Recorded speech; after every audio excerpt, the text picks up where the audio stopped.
Hello, this is Sheila McKay from the McKay Manor Musers, and I'm here today to show you how to put together one of our warmers. This time it's the hat. It's a reversible hat, so you can see that we've got one fabric on one side and you flip it around and you have another fabric on the other side. And then when you turn the brim up, you have a coordinating hat. So it can either be this way or you can flip it all the way inside out. And it can be this way. So the first thing you're going to want to do on the hat is cut out your pieces. You're going to need two side pieces and two tops. And it's very important when you're thinking about cutting out the fabric that you decide if your fabric has a nap or a particular design, like this one does. You can see this time I've chosen to do the design so it runs lengthwise around the hat. On this one, you can see I decided to make it so that the design actually went this direction on the hat. So what you need to do is pick which way you would like your design to go before you end up cutting it out. So the first step we're going to do is we're going to take the side seams and we're going to put the rayages together, and you can either use clover clips to hold them together, or you can use long pins with big heads, because the issue is they will get lost in the cuddle.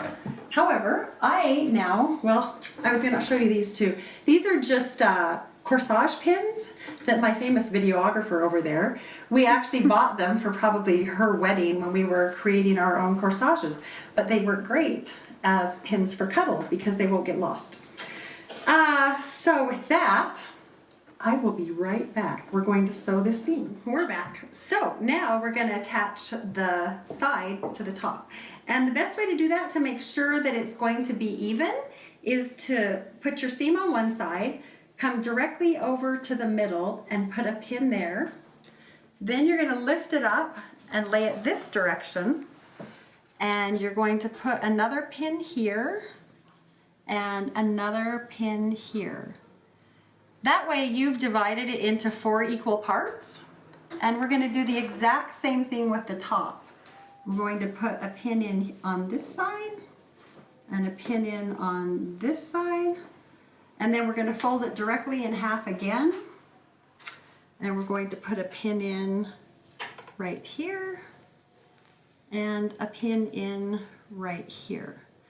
Then you're going to go right sides together, and you're going to take one of those and hook it together. Go over to your next spot where you have 2 pins, and you're going to hook that together.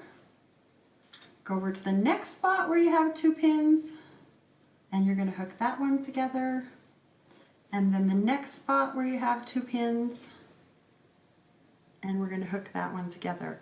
Then, because cuddle is so ridiculously slippery, you will want to put at least 2 pins or 2 clips in between each one of those pins, so that you can make sure that as you're sewing it, the cuddle is not going to slip, because as we know, it's very fuzzy, it's very slippery, and it will move on you even when you try to hold it in place.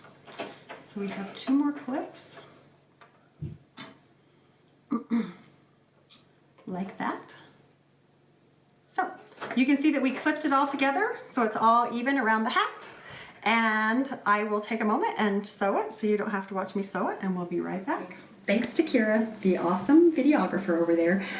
We sewed the 2 tops onto the 2 sides. So now we have 2 pieces that are both have a top and a side. Now we want to actually attach the coordinating fabric to the primary fabric. So what you're going to do is find the seam, and you're going to match the seam, and you're going to put a pin right there in the seam, and then you're going to go halfway around and you're going to match it again. And if you did those lovely little dots that I recommend in the pattern, you would actually still have the dots that you could use. And what you're going to do is pin these 2 tops of the hats together all the way around the circle.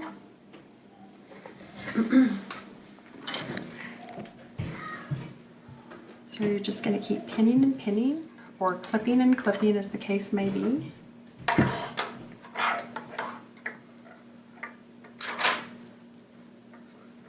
And you're basically going to sew the circle to the circle.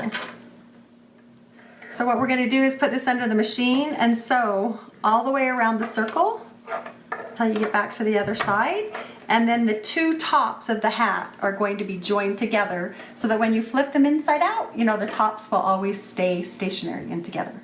Now we hooked the two hat tops together. So right now it's hooked together. So if you were to turn your hat inside out or right side out, you can see that the two top hat pieces are actually connected like that.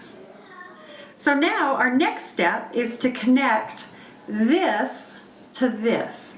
And you actually want to do that, this is really tricky, by taking right sides and sewing them together. So what I'm going to do is it's still kind of inside out. I'm going to take that and I'm going to twist it and I'm going to hook the two seams together. So I want those two seams to match and I'm going to put a pin in there. And then what I'm going to do is I'm going to keep hooking the bottom brim of the hat together. So what's going to happen is the hat is temporarily going to be stuffed inside of itself. And I don't have any idea how I'm going to write directions so people will understand this. Because how do you draw a picture that looks like this mess? But keep going. You're going to keep pulling it out and you're going to keep putting the raw edges of the hat together. So keep pulling them out. Keep going. Keep going. And what's funny is eventually you're going to get back to where you started. Because you can see there's my initial pin. But I don't want to sew it all the way around. I need to leave a hole somewhere so that I can turn it inside out or you would never be able to wear it, because isn't this clever? So what you're going to do is put it under the sewing machine and sew around the outside edge where you just put all of those pins. So I wanted to show you right before I finished, because I'm still going around the outside bottom edge so that the two rims will be hooked together. And you have to just keep moving the fabric under your machine. And the interesting part is that it's really a circle. So I can actually put my hand through here and wave to you. Just so you know, in case you want to check and make sure you're doing it right. You can reach your hand through it right now, which is why it allows you to keep rolling the fabric to go all the way around the bottom edge of the hat.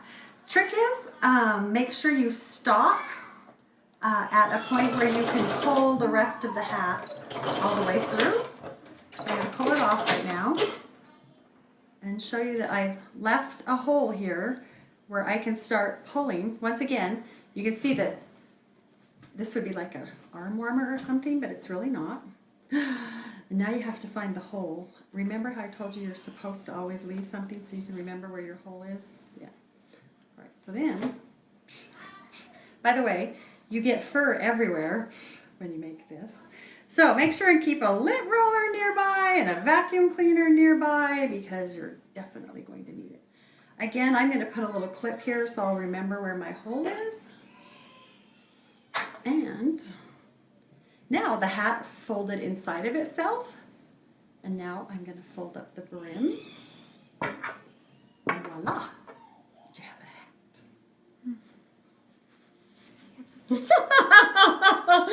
I think I might have made this one a little tight. What do you think, Kira? Close the hole. Oh yes, and there we go. I should slip stitch that hole shut. I'll be back to show you the other ones.